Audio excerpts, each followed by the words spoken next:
Bismillahirrahmanirrahim. Assalamualaikum warahmatullahi wabarakatuh.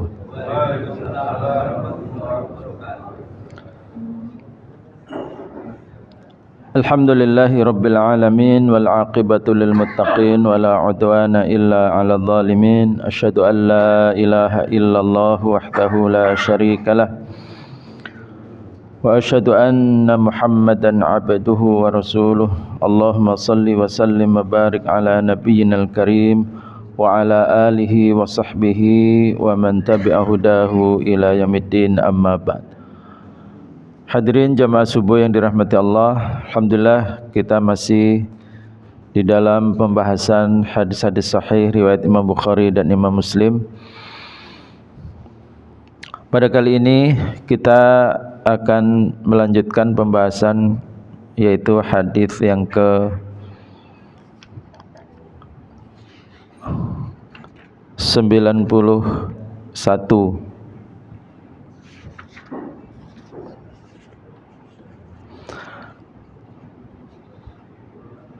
Hadis Sa'ad radhiyallahu anhu. Hadis dari sahabat Sa'ad bin Abi Waqqas radhiyallahu anhu. Anna Rasulullah sallallahu alaihi wasallam a'ta rahtan. Bahwa Rasulullah sallallahu alaihi wasallam memberikan bagian atau memberikan materi, memberikan sesuatu lah, ya, memberikan jatah kepada rahton. Rahtun itu adalah jumlah antara 3 sampai dengan 10. Berarti bisa 3, bisa 4, bisa 5, atau sampai 9 atau 10. Jadi tidak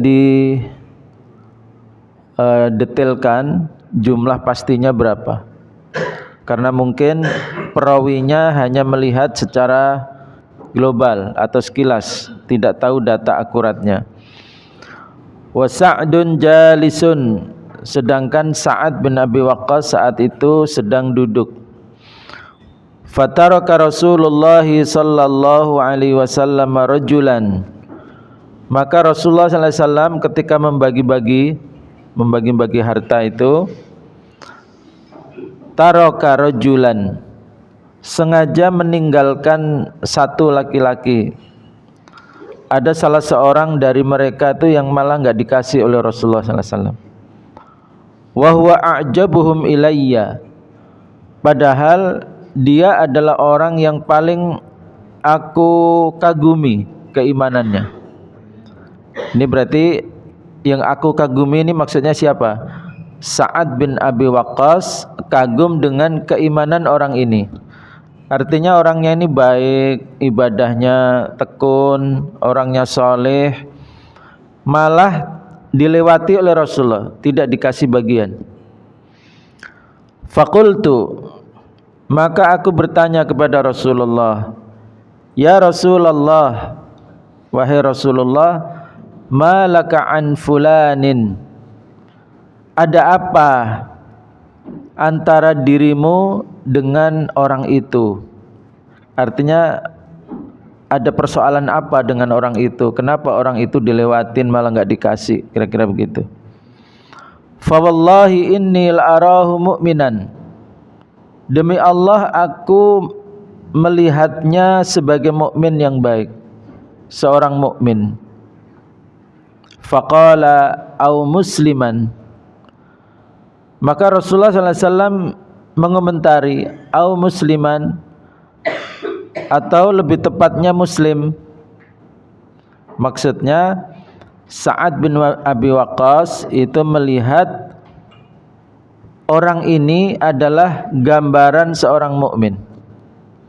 Maka Rasulullah mengoreksi au musliman, atau lebih tepatnya adalah muslim. Maksudnya gini, kesaksian yang diberikan oleh Sa'ad bin Abi Waqqas,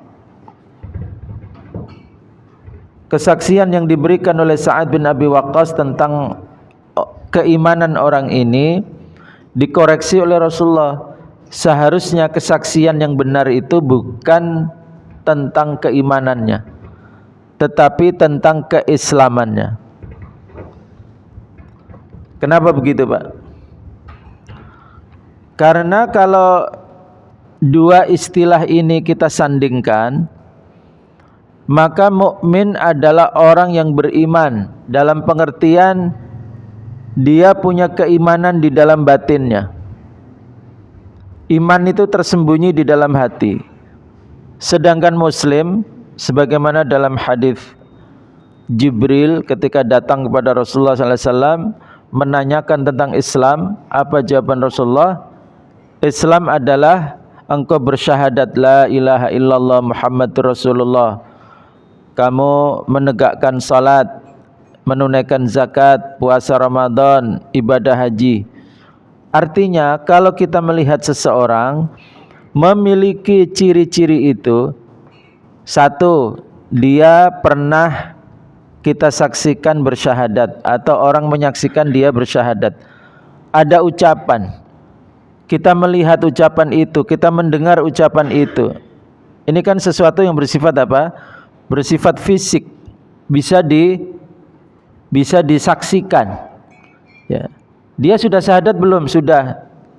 Kok bisa mengatakan sudah? Iya, saya lihat sendiri peristiwanya dan saya dengar dengan telinga saya.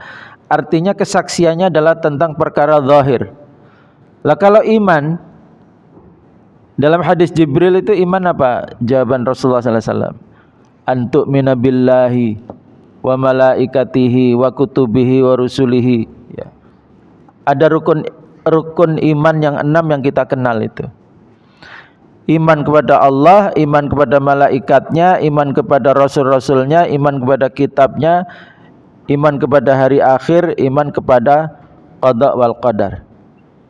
Persoalannya adalah, kalau kita ditanya, kamu bisa memberi kesaksian bahwa dia beriman? Enggak bisa. Kenapa? Iman itu tersembunyi dalam hati. Iman kepada Allah. Iman kepada Allah itu enggak ada ucapannya, enggak ada gerakan fisiknya, enggak ada suaranya. Makanya Rasulullah SAW ketika Sa'ad bin Abi Waqqas memberikan kesaksian tentang kesalehan seseorang dengan bahasa dia mukmin yang baik, Rasulullah mengoreksi au musliman, atau lebih tepat seharusnya kesaksianmu itu adalah aku melihatnya sebagai muslim yang baik.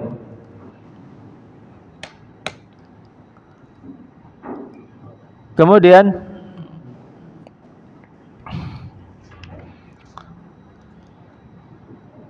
fasakattu qalilan, maka aku diam sejenak.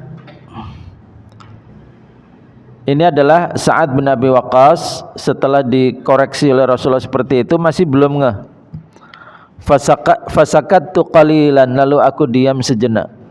Thumma ghalabani ma a'lamu minhu, tetapi pengetahuanku tentang orang itu tetap membuatku terdorong untuk memberi kesaksian tentang keimanannya, karena saya tahu dia orangnya baik.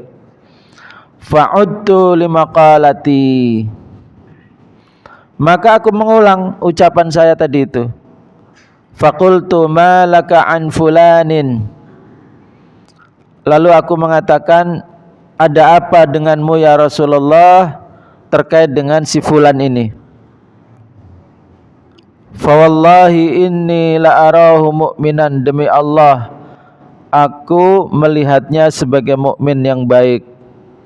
Faqala au musliman, lagi-lagi Nabi mengoreksi, atau lebih tepatnya muslim.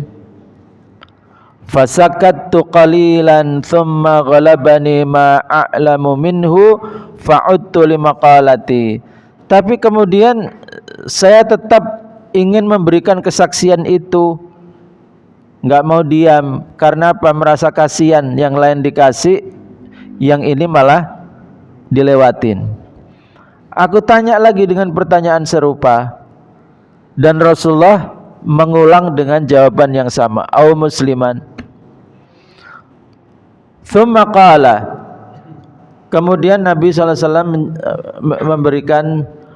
memberikan penjelasan, ya Sa'du inni la'u'tir rajula, wahai Sa'ad, sesungguhnya aku akan memberi kepada seseorang, wa ghairuhu ahabbu ilayya minhu, sedangkan selain orang itu justru lebih aku cintai. Maksudnya apa? Ada deretan orang misalnya 10 gitu ya,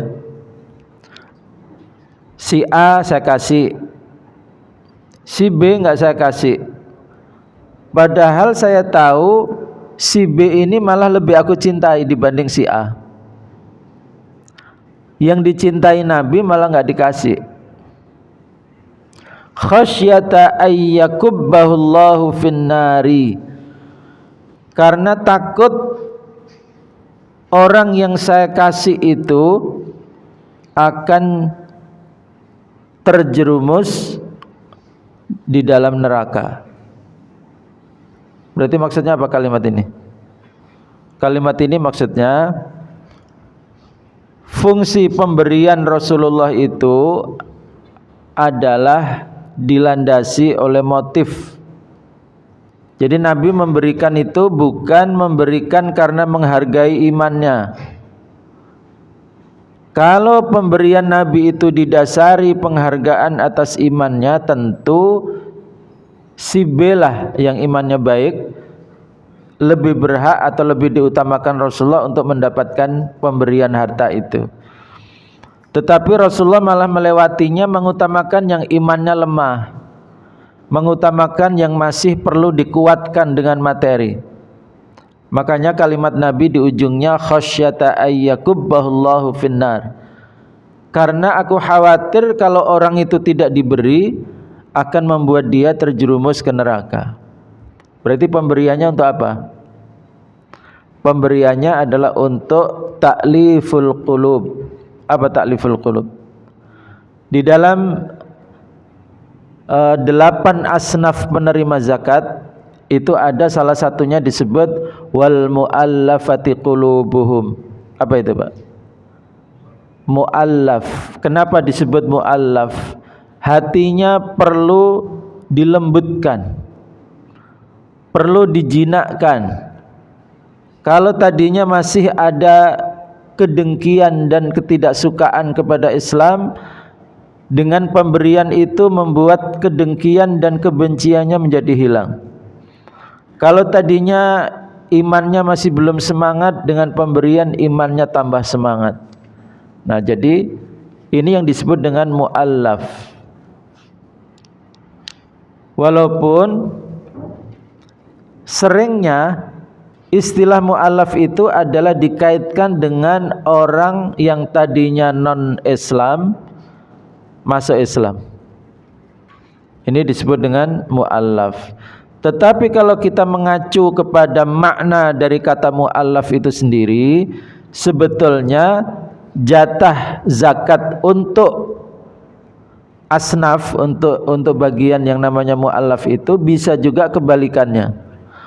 orang mukmin yang ditarget oleh orang Nasrani, sehingga biasanya orang Nasrani mentarget pakai debat, dialog, ataukah pakai pemberian. Lebih sering karena pemberian. Mereka tahu dengan diberi materi hatinya menjadi lunak lalu masuk Kristen. Karena itu terhadap orang Islam yang lemah iman dan dia ditarget akan dikafirkan oleh misalnya Nasrani dan lain-lain, maka mereka bisa masuk dalam kategori asnaf mu'allaf. Jadi orang sudah Islamnya lama tetapi terancam menjadi kafir, itu bisa juga ditarget oleh panitia zakat untuk mendapat pemberian. Posnya apa? Pos namanya mu'allaf. Sebab kalau tidak diimbangi dengan pemberian dari umat Islam, maka pemberian dari arah Nasrani itu membuat dia kalah, akhirnya masuk Kristen. Jadi mu'allaf itu sebetulnya istilah yang tidak harus untuk orang yang baru masuk Islam, tetapi istilah untuk orang yang perlu dilembutkan, didukung, dikuatkan, dirangkul, dimotivasi. Supaya apa? Supaya imannya makin kuat. Apalagi ditambah dengan salah kaprah, dalam artian sudah masuk Islamnya 10 tahun yang lalu, bukan baru masuk Islam, sudah begitu secara materi juga gak kekurangan, masih juga disebut mu'allaf, ya.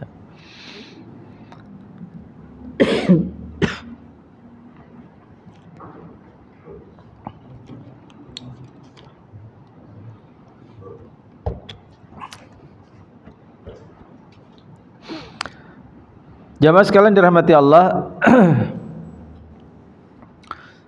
Jadi ini namanya politik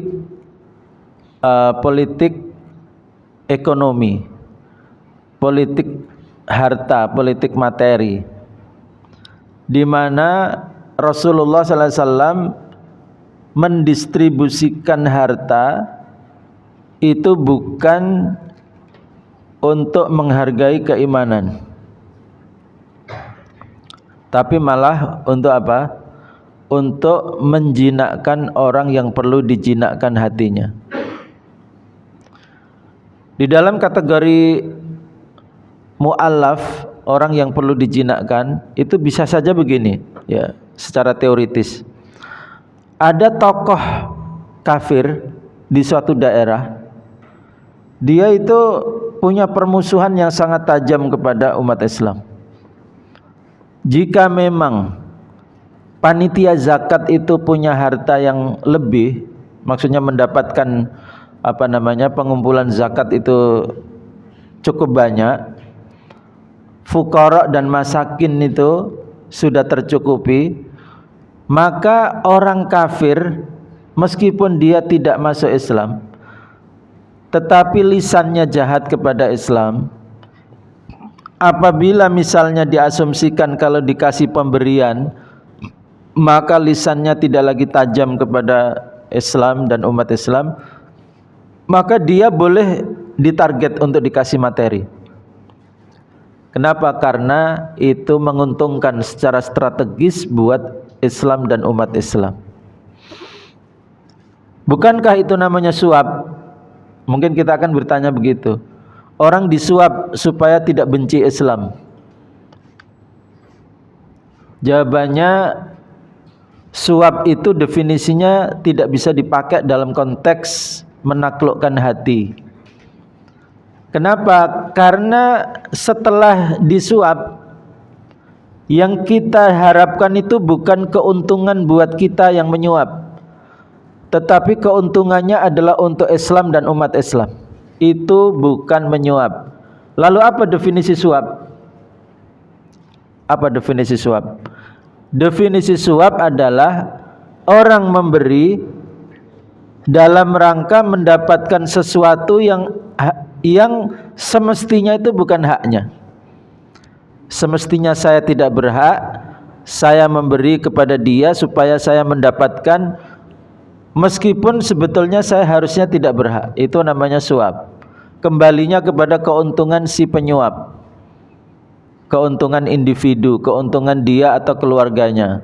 Tetapi kalau keuntungannya kembali untuk Islam dan umat Islam, itu namanya bukan suap, tetapi itu namanya ta'liful qulub, menjinakkan hati.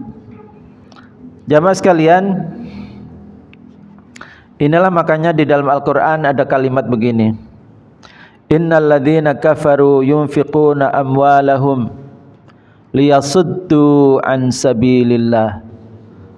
Sesungguhnya orang kafir itu akan menginfakkan hartanya dalam rangka menghalangi orang dari jalan Allah. Orang kafir itu otomatis kekafirannya akan mendorong dia untuk membelanjakan harta yang ada di tangan mereka untuk menghalangi jalan Allah.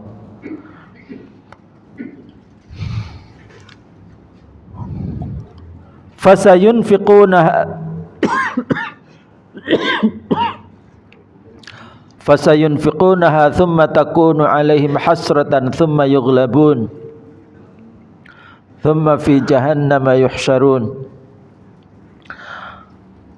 Maka mereka akan membelanjakan harta itu, lalu akan menjadi penyesalan buat mereka dan membuat mereka akan dimasukkan ke dalam neraka jahanam. Nah, kalau orang kafir terpanggil oleh kekafirannya untuk membelanjakan hartanya dalam rangka menghalangi jalan Allah, maka orang beriman harus melakukan kebalikannya. Yaitu apa? Membelanjakan hartanya untuk memuluskan jalan Allah.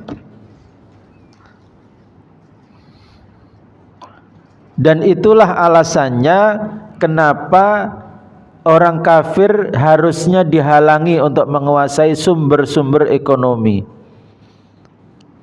Jadi kalau orang beriman menghalangi orang kafir dari sumber-sumber rezeki,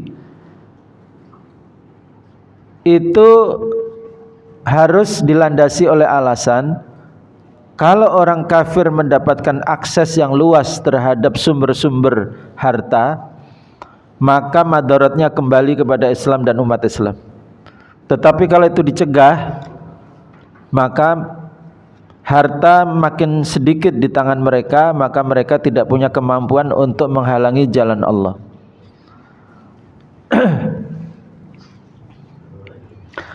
Bukan untuk apa?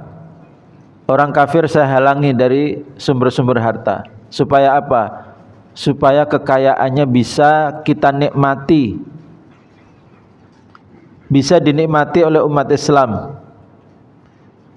Dinikmati saja itu enggak betul. Tetapi yang seharusnya ada di pikiran kita adalah agar orang-orang beriman bisa membelanjakannya untuk memuluskan jalan Allah, mendukung jalan Allah, bukan untuk menghalangi jalan Allah. Baik jamaah sekalian dirahmati Allah. Nah, jadi beberapa poin yang bisa kita ambil pelajaran dari hadis ini adalah bahwa kita tidak boleh memberikan kesaksian sesuatu yang bersifat batin. Itulah makanya tasawuf itu memiliki kekeliruan di bagian ini. Apa kekeliruan tasawuf itu? Kekeliruan tasawuf adalah atau disebut juga dengan thariqat. Disebut dengan thariqat karena ini merupakan thariq, suatu jalan untuk mendekatkan diri kepada Allah. Mereka definisikan dalam tingkat-tingkat. Ada tingkat namanya syariat, ada tingkat lagi namanya hakikat, ada tingkat lagi namanya kasyaf. Nah, kalau sudah kasyaf itu konon katanya antara dirinya dengan Allah itu sudah enggak ada lagi hijab, sehingga apapun yang dia lakukan itu sejatinya adalah kehendak Allah, diridai Allah. Orang mendekati Allah sampai pada makom tertentu, makom hakikat, makom kasyaf dan sebagainya, atau setidaknya adalah makom wali misalnya. Nah pertanyaannya adalah makom-makom seperti itu ada indikator fisiknya atau tidak, ataukah dia merupakan tingkat-tingkat untuk menggambarkan batin yang bersangkutan. Batinnya sudah begitu dekat kepada Allah.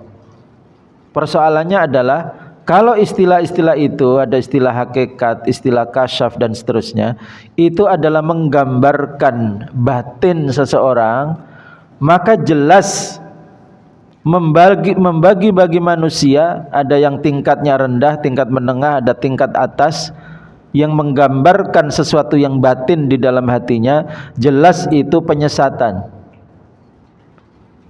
Itu tidak akurat. Yang bisa kita buat kesaksiannya lalu dipilah-pilah adalah dia sudah syahadat apa belum. Kenapa? Syahadat itu nyata, bisa dilihat, bisa didengarkan, bisa disyuting. Apakah dia puasa Ramadan atau tidak? Bisa. Pakai CCTV bisa dibuktikan.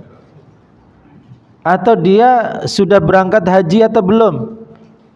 Bisa dipersaksikan. Saya teman seperjalanannya, saya menyaksikan dia telah berangkat haji, bisa. Berarti apa? Kesaksian tentang keislaman itu bisa. Tetapi kesaksian tentang keimanan itu enggak bisa.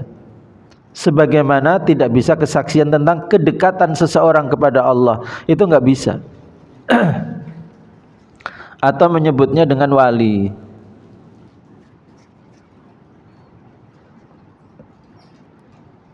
Tapi kalau Habib itu bisa dipersaksikan. Karena apa? Dia bisa ditelusuri jalur nasabnya. Ya. Walaupun ya apa namanya, istilah Habib itu mengandung masalah. Karena biasanya istilah itu hanya disematkan buat yang dianggap tokoh agama, padahal harusnya semuanya disebut dengan Habib kalau memang sebutan keturunan Nabi adalah Habib. Yang jualan cendol pun bisa disebut Habib kalau memang profesinya jualan cendol. Ya. Beli cendol di mana itu sama Habib. Nah, tapi kenapa orang tidak ada yang menyebut, ya? Orang yang profesinya bukan seorang dai dan tidak terkenal, itu cenderung tidak disematkan padanya Habib. Itu kan jadi tidak fair. Kalau memang Habib, ya Habib semua. Maling pun disebut Habib. Berarti apa? Istilah itu tidak sepenuhnya istilah untuk menggambarkan sesuatu yang bisa diukur dengan jelas, tetapi lebih menggambarkan tentang isi batin, mirip dengan status sebagai wali. Karena itu ya lebih fair kalau tidak menggunakan itu. Dan yang menggunakan itu cuma di sini. Di Saudi, di Timur Tengah sana enggak ada orang yang kemudian disebut Habib gara-gara keturunan Nabi. Sama saja disebut, kalau memang dia seorang ahli agama disebutnya ya alim, ulama, syekh. Tidak perlu apa sebutan-sebutan seperti itu. Makanya yang paling netral daripada ribut tentang status Habib atau bukan, kita proklamirkan mulai sekarang di Indonesia enggak boleh ada yang disebut Habib. Itu lebih fair. Supaya apa? Supaya imbang dan supaya fair. Kalau memang sebutan itu diterima, ya semuanya dipakai. Kepada siapapun yang maling, yang baik, itu semuanya Habib. Tetapi kalau mau nggak dipakai, ya nggak dipakai semua. Nah, itu lebih fair. Baik. Itu Rasulullah SAW mengajarkan apa? Mengajarkan supaya kita tidak mudah dibodohin oleh klaim-klaim seseorang. Kalau ada orang memberi kesaksian, oh dia orangnya wali. Wali itu menggambarkan apa? Menggambarkan batin. Maka kita langsung tolak. Kami tidak menerima klaim seperti itu karena Nabi melarang seseorang memberi kesaksian tentang isi hati. Otomatis apa? Umat Islam awam itu bisa diselamatkan dari pembodohan-pembodohan seperti itu. Karena semua kesaksian yang bersifat batin ditolak. Yang boleh diberikan kesaksian hanyalah perkara lahir yang bisa dilihat, bisa didengar, bisa dibuktikan, bisa disyuting. Itu kita terima. Karena kita bisa nanya, mana buktinya kesaksian Anda? Lah kalau kesaksian kewalian, apa buktinya? Buktinya dia pernah naik kendaraan bersama dengan yang lain satu mobil. Kecelakaan, hancur itu mobil. Itu yang lainnya meninggal semua, dia sendiri nggak ada lukanya. Apakah itu dalil yang benar bahwa dia seorang wali? Akhirnya kan orang mencari-cari dalil yang model begitu. Akhirnya ngarang-ngarang cerita. Lihat cerita kewalian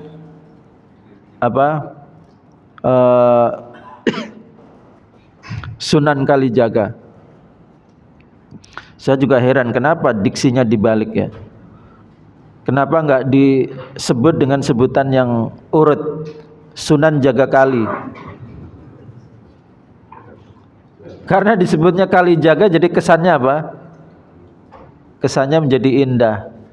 Padahal kan dalam bahasa kita itu harusnya apa urutannya? Sunan Jaga Kali. Dan ternyata mitosnya adalah memang beliau suka duduk di pinggir kali. Nah, ini nyambung antara nama dengan mitosnya. Udah begitu katanya pernah nunjuk pohon apa? Aren atau apalah itu ya, ada ditunjuk berubah jadi emas. Itu pembodohan-pembodohan yang Ibnu Khaldun sejak berapa ratus tahun yang lalu menulis buku namanya Muqaddimah. Muqaddimah itu buku yang diakui bahkan oleh seorang pendiri Facebook namanya Mark Zuckerberg. Dia merekomendasikan supaya membaca buku Muqaddimah karangan Ibnu Khaldun. Apa isi buku Muqaddimah itu? Buku yang menceritakan teori memahami sejarah. Di antaranya begini dalam buku itu. Kalau kamu mendapati data sejarah yang terlalu janggal, harus ditolak. Coba, ada manusia dengan tangannya nunjuk pohon berubah jadi emas. Itu janggal apa enggak? Terlalu janggal. Itu harusnya langsung ditolak dalam ilmu sejarah.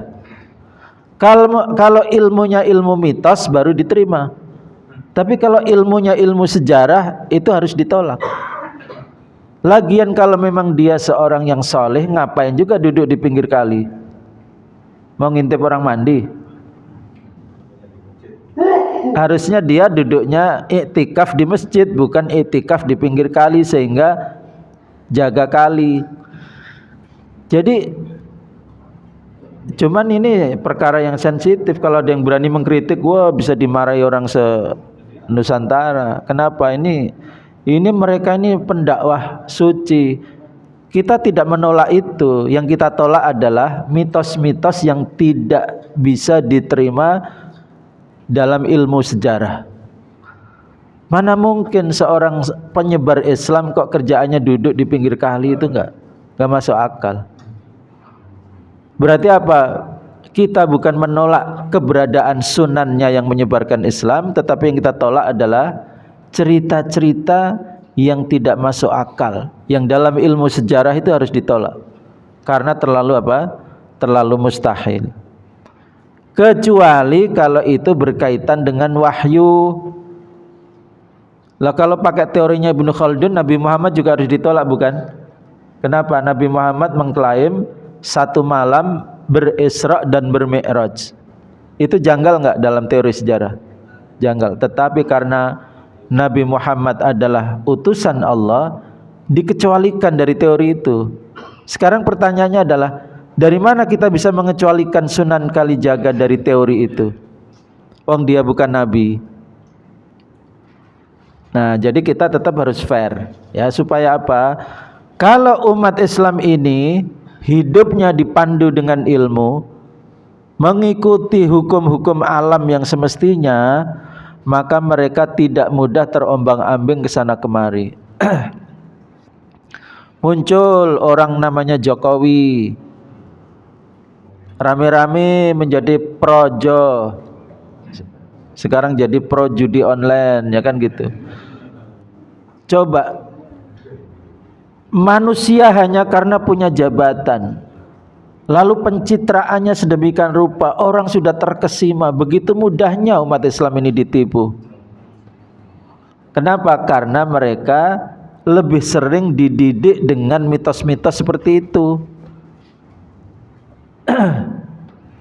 Maka mengedukasi dan memberi literasi kepada umat Islam dengan pemahaman yang ilmiah, menggunakan teori-teori yang semestinya dalam ilmu pengetahuan, itu menjaga umat dari mudah terombang-ambing kesana kemari, dipermainkan oleh para tokoh, oleh orang yang jualan sorban, yang jualan penampilan, jualan narasi. Mudah sekali umat ini diombang-ambing seperti itu. Makanya kadang-kadang penguasa itu lebih senang membiarkan rakyatnya bodoh, kurang literasi, kurang pendidikan. Supaya apa? Supaya mudah dikendalikan. Mereka takut apabila umat Islam ini pinter, ngerti teori, tidak mudah dibodohin dengan mitos-mitos dan sebagainya. Itu mereka nanti tidak mudah itu untuk mengajak, ayo jadi pro Jokowi, nggak ada yang mau. Apa manfaatnya? Hidup hanya untuk membela satu manusia. Kecuali membela Nabi, itu memang diperintahkan. Tapi kalau kemudian hidup matinya untuk membela satu manusia, dikumpulin hanya karena dikasih nasi bungkus, datang berkeringat jauh-jauh, pulangnya dikasih 100.000. Kita kalau membaca berita seperti itu sedih. Kenapa? Mereka ini Muslim, mereka ini pengikutnya Rasulullah SAW, tetapi dimanfaatkan oleh orang-orang yang seperti ini.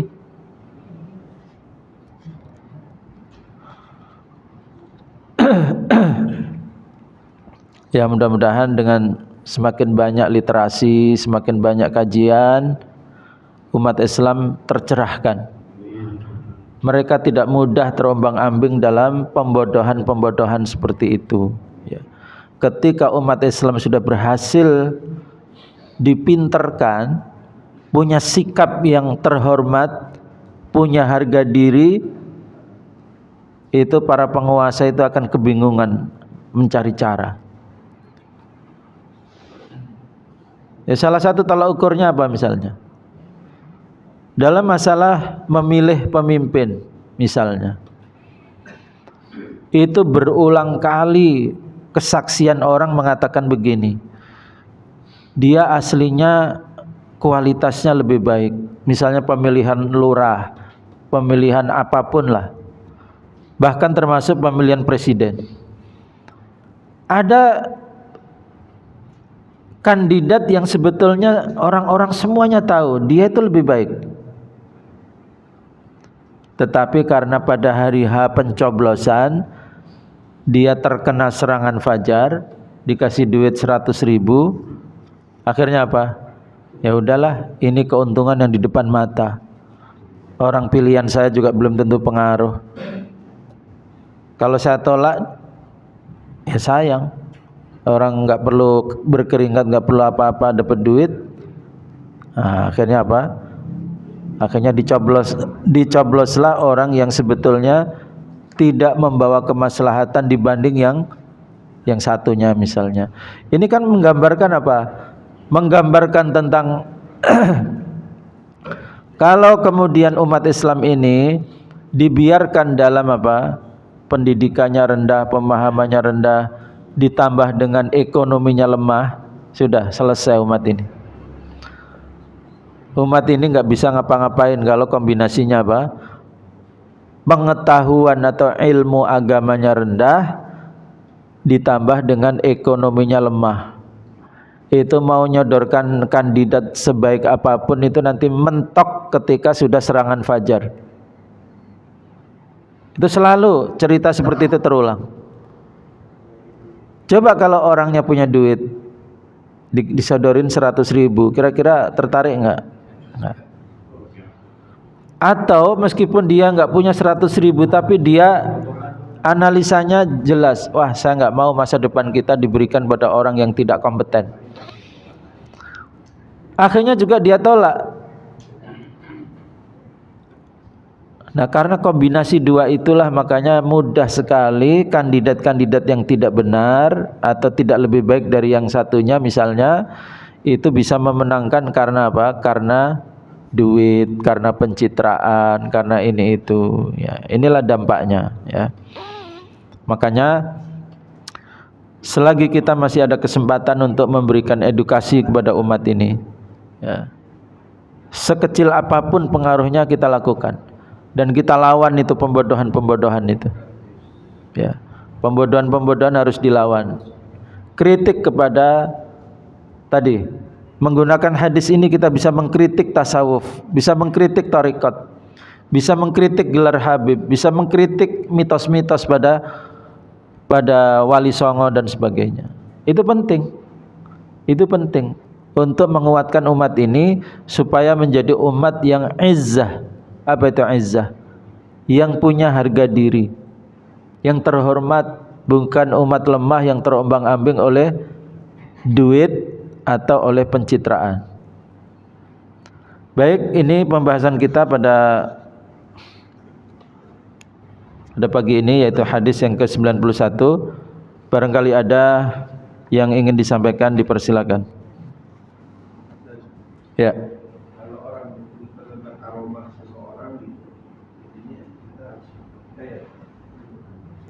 Karomah. Ya. Apa definisi karomah? Definisi karomah adalah suatu di luar hukum alam gitu ya, di luar kebiasaan, di luar normalnya hukum alam yang Allah berikan kepada seseorang sebagai karunia dari Allah. Karena kesalehannya atau karena karena misalnya karena dia terzalimi. Orangnya sih nggak terlalu soleh tapi dia terzalimi misalnya. Bisa jadi karena itu kemudian dia mendapatkan pertolongan dari Allah. Jadi definisinya adalah pemberian dari Allah. Bukan apa? Bukan sesuatu yang direkayasa menggunakan kong kali kong makhluk gaib yaitu dunia jin.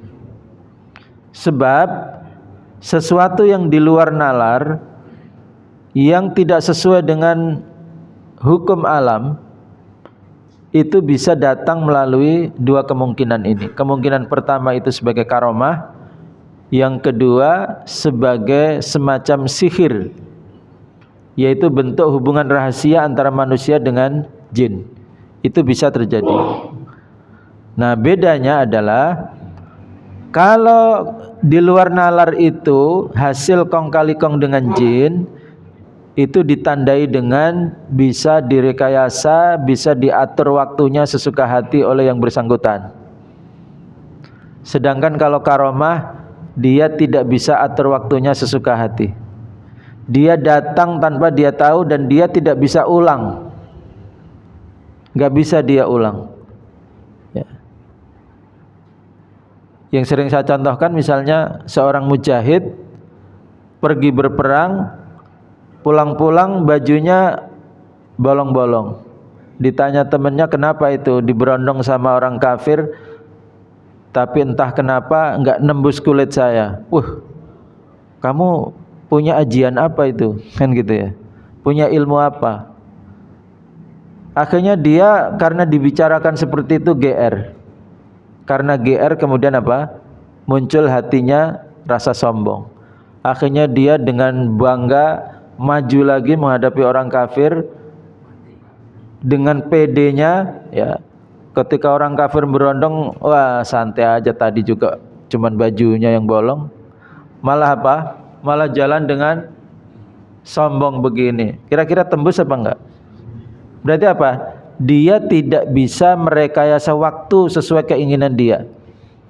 Beda dengan hasil kong kali kong dengan jin. Dia bisa tuh tempel pengumuman. Saksikan memecahkan botol dari jarak 10 meter tanpa sentuhan. Jam 9 hari Minggu di lapangan Pors. Bisa dia atur itu waktunya. Lah, kalau memang itu pertolongan Allah, masuk akalkah bisa diatur sama manusia? Berarti pertolongan jin. Berarti itu bukan karomah, ya. Dan Ibnu Taimiyah itu memberikan catatan begini. Kalau ada orang bisa jalan di atas air, jangan buru-buru menyimpulkan dia seorang wali atau itu adalah hasil karomahnya, sampai kamu melihat bukti-bukti bahwa dia orang soleh. Jangan dulu apa? Jangan dulu terkesima, wah dia bisa jalan di atas air. Bisa jadi itu adalah praktek sihir. Jadi sampai kita bisa membuktikan penuturan dari teman dekatnya, ya. Kalau ingin meneliti seseorang pakai jalur apa, Pak? Jalur teman dekatnya, tetangganya. Kenapa? Mereka itu pasti menyaksikan kartu-kartu yang paling rahasia. Lah kalau kita sendiri neliti, kita nggak kenal, ya pasti yang kelihatan cuman apa? Bagian luar yang baik-baiknya. Tapi kalau tetangganya, istrinya, tanya aja istrinya, Bu, Bapak kalau malam, oh kalau dia cerita, Bapak itu nggak pernah berhenti, mulai dari jam 2 itu sudah bangun tahajud. Itu kesaksian yang menunjukkan apa? Oh berarti ini yang terjadi kemarin itu berarti karomah. Karena apa? Setelah diteliti secara objektif, memang dia adalah orang yang saleh. Nah jadi karomah itu bukan sesuatu yang mustahil, bisa. Dan itu pernah ditulis oleh Syekh Abdul Azam, karomah para mujahidin ketika berperang melawan Uni Soviet. Karomah dulu juga waktu ada perang Ambon, itu juga ada karomah mujahid di Ambon ketika melawan Nasrani. Ada juga di perang-perang yang lain yang modern, itu juga banyak kesaksian tentang karomah-karomah itu. Jadi karomah itu bisa saja ada, tetapi manusia tidak bisa mengendalikannya, dan itu pasti karena kesolehan yang bersangkutan, sehingga Allah berikan karunia seperti itu.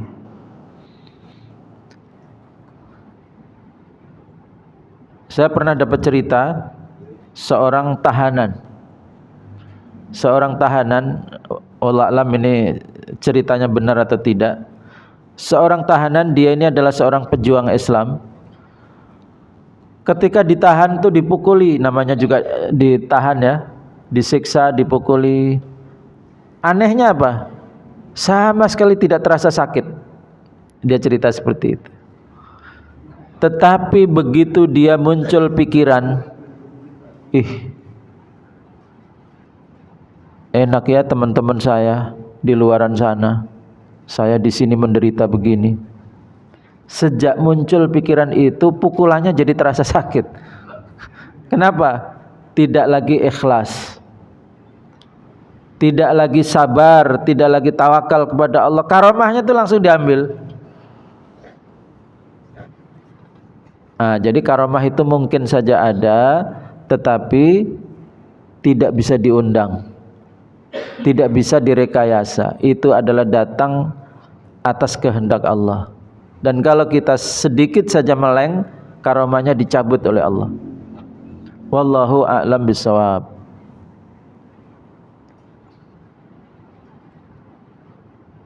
Apalagi kalau sombong, wah, pukul terus, malah apa? Udah mulai muncul sombongnya, tambah babak belur. Yang tadinya nggak kerasa jadi sakitnya dilipatkan 2 kali sama Allah. Kenapa? Karena sudah dibingkai dengan kesombongan. Ya. Baik, yang lain silakan.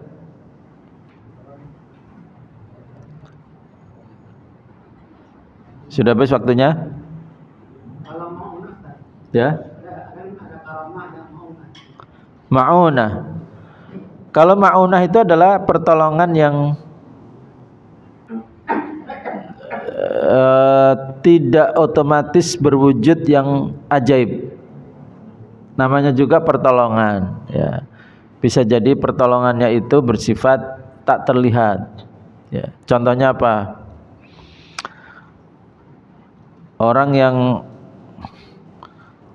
yang mau melakukan sesuatu, dia sendiri khawatir, aduh kayaknya kalau izin ini pasti ditolak ini, kan gitu ya. Ternyata begitu dia bismillah tawakkaltu 'alallah, Pak izin saya mau begini. Kepada orang itu punya riwayat tidak suka sama kita misalnya. Ternyata kemudian apa? Ternyata diizinkan, misalnya gitu. Jadi tidak terlalu terlihat bentuk kemudahannya itu. Sama dengan misalnya apa, orang jualan, bawa barang dagangannya, tapi biasanya sepi, ini rame. Ini berarti apa? Ma'unah. Jadi tidak terlalu kelihatan kalau sifatnya ma'unah, ya, pertolongan dari Allah SWT. Tapi kalau karomah itu sudah pasti kelihatan, ya, sesuatu yang ajaib, ya, itu adalah karomah.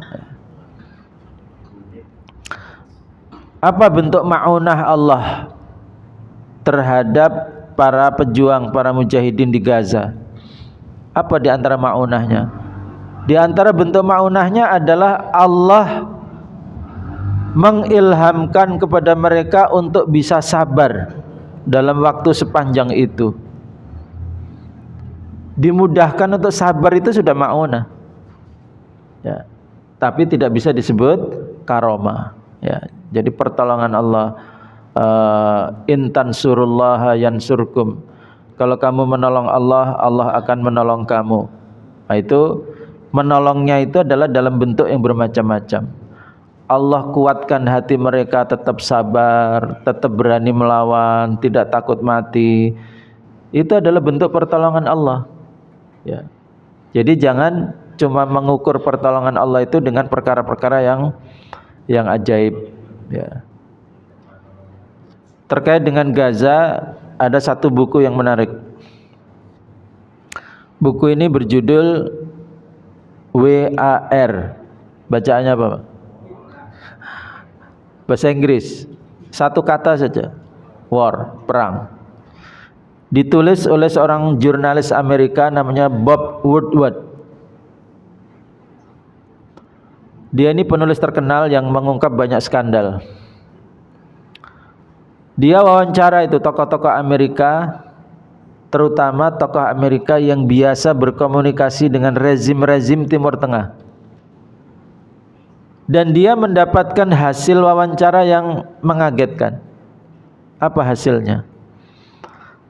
Ternyata penguasa-penguasa Timur Tengah, mulai dari Mesir, Yordania, Lebanon, Saudi, rezim-rezim yang mengelilingi Palestina, Gaza itu, rezim Muslim tentunya, ya, itu memiliki ucapan rahasia di hadapan utusan Amerika. Walaupun kalimatnya berbeda-beda tetapi intinya sama, yaitu apa? Kami ingin Israel dapat menjinakkan Hamas. Kalau tidak percaya silakan googling bukunya, Versi Inggris ada, versi Arab ada. Dan pernah disarikan oleh Sabili, ya, Sabili apa ya? Sabili dot apa gitu, ya. Itu dimuat cuplikan-cuplikan yang paling pentingnya. Perkataan pemimpin Saudinya seperti apa, pemimpin Mesirnya seperti apa. Tapi satu kata semua, yaitu apa? Satu nafas semua. Apa isinya? Kami lebih senang Hamas bisa dijinakkan oleh Israel. Menarik. Kenapa begitu, Pak? Kenapa begitu? Karena dengan Hamas bisa dijinakkan Israel, kemaslahatan singgasana para rezim itu lebih aman daripada Hamas yang menang. Ini kalau dalam bahasa Al-Quran itu disebut dengan munafik. Ciri kemunafikan adalah loyalitasnya bersama orang kafir dan tega menjual saudara seiman. Ini kan benar-benar menjual saudara seiman. Dan perlu diketahui bahwa ayat-ayat yang membicarakan karakter munafik di dalam Al-Quran itu mayoritas dikaitkan dalam situasi perang. Ini menarik. Kenapa Al-Quran membahas munculnya karakter kemunafikan itu adalah di balik peperangan. Kenapa, Pak? Karena peperangan adalah sesuatu yang tidak bisa dijadikan tempat sembunyi oleh orang munafik. Pilihannya adalah hidup atau mati. Dalam situasi seperti itu, kemunafikan yang selama ini disembunyikan di balik rutinitas sholat, disembunyikan di balik puasa, itu nggak bisa lagi disembunyikan kalau sudah urusan hidup dan mati. Karena perang adalah risikonya hidup dan mati. Makanya ini kan terjadi perang nih, perang Gaza. Maka Allah bukakan siapa-siapa yang munafik. Melalui data dari jurnalis Amerika mewawancarai utusan-utusan Amerika, berdialog, berkomunikasi dengan para rezim Timur Tengah. Jadi dalam setiap peperangan antara umat Islam melawan orang kafir, pasti di tengahnya muncul karakter munafik. Tetapi kalau ibadahnya sholat, itu nggak kelihatan, Pak. Kenapa? Umat Islamnya sholat, orang munafiknya sholat. Tapi kalau sudah urusan perang, itu nanti kelihatan mana yang berani maju, berani mati, dialah mukmin. Mana yang lebih memilih mencari hidup, itulah munafik. Itu adalah kalau kita bicara kemunafikan yang hakiki, yang menyebabkan mereka akan dimasukkan ke neraka bersama orang kafir di jahanam yang paling bawah, yaitu orang yang loyalitas batinnya untuk kekafiran dan menjual saudara seiman. Kalau dulu zaman umat Islam perang lawan Belanda, munafiknya siapa? Siapa, Pak, munafiknya? Ya, munafiknya orang yang kemudian jadi tentaranya company.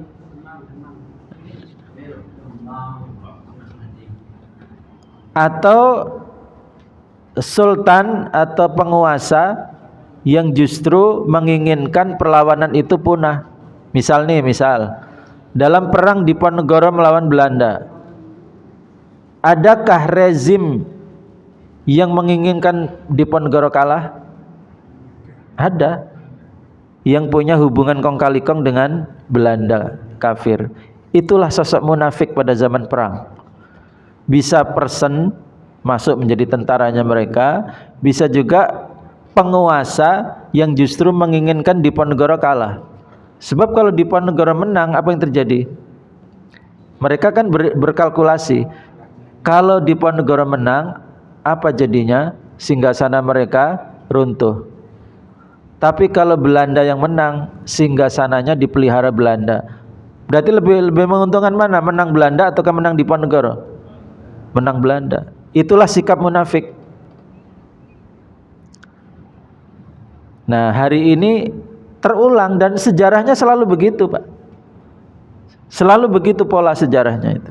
Di balik peperangan antara umat Islam melawan orang kafir, di tengah-tengah mesti muncul sosok-sosok munafik. Karena munafik bisa sembunyi di balik salat, tetapi tidak bisa sembunyi di balik jihad fisabilillah atau di balik peperangan. Makanya salah satu manfaat perang adalah membersihkan barisan umat Islam dari kemunafikan. Karena muncul itu para munafik. Maka kita berdoa mudah-mudahan yang hari ini menampilkan dirinya sebagai munafik walaupun tidak terang-terangan, ya jelaslah tidak mau terang-terangan. Masa di depan media misalnya wawancara penguasa Mesir bilang, wah saya pengen Hamasnya kalah, nah, itu bisa dilemparin batu. Tapi kalau ngomongnya diam-diam di hadapan utusan Amerika, kan orang nggak dengar. Nah, jadi kita doakan mudah-mudahan yang tulus membela Allah Rasulnya, membela orang beriman, Allah beri kemenangan. Dan Allah hancurkan singgasana mereka yang lebih berpihak kepada kekafiran. Sebagaimana orang munafik pada zaman Nabi dihancurkan oleh Allah SWT. Walaupun kehancurannya menunggu kematiannya, bukan karena terbunuh. Abdullah bin Ubay itu hancurnya kenapa, Pak? Ya mati biasa. Bukan karena ada yang bunuh, bukan karena apa, mati biasa. Tapi setelah kematiannya bersih. Jadi memang menghadapi munafik itu harus lebih cerdik daripada orang munafik. Dan Nabi Muhammad dengan bimbingan Allah lebih cerdik dibanding Abdullah bin Ubay. Makanya kemudian Abdullah bin Ubay fisiknya masih ada, orangnya masih ada, tetapi perannya sudah hilang. Enggak ada lagi orang yang percaya. Karena sudah dibongkar semua oleh Al-Qur'an tentang kemunafikannya. Padahal ketika Nabi awal-awal hijrah ke Madinah, siapakah Abdullah bin Ubay ini? Dia adalah orang yang telah terpilih secara aklamasi untuk menjadi pemimpin kota Madinah, menjadi raja baru antara Aus dan Khazraj. Berarti apa? Dia tokoh politik yang sangat terkenal. Terbukti dia diangkat secara aklamasi sebagai pemimpin Madinah. Tetapi Rasulullah setelah masuk ke Madinah, lama-lama dengan ada perang Badar, perang Uhud, perang ini, intrik-intrik dalam peperangan itu semuanya kebuka topengnya. Sampai akhirnya Abdullah bin Ubay tidak punya simpatisan. Akhirnya meninggal tanpa banyak yang menangisi. Karena orang semua tahu bahwa dia adalah munafik. Inilah cara Allah membinasakan kemunafikan. Nah, kita doakan mudah-mudahan yang hari ini bertindak sebagai munafik untuk perang Gaza, mudah-mudahan Allah hinakan kekuasaannya. Sehingga mereka yang membela Allah Rasulnya dan orang beriman dengan tulus, dengan cinta kepada Allah, mudah-mudahan Allah beri kemenangan. Demikian kajian kita pada pagi ini, semoga bermanfaat. Aqulu qouli hadza wa astaghfirullah li wa lakum wa sallallahu ala nabiyyina Muhammad wa ala alihi wa sahbihi wa baraka salam. Wa akhiru da'wana alhamdulillahirabbil alamin. Kita akhiri dengan doa kafaratul majelis. Subhanakallahumma bihamdika asyhadu an la ilaha illa anta astaghfiruka wa atubu ilaik. Wassalamu alaikum warahmatullahi wabarakatuh.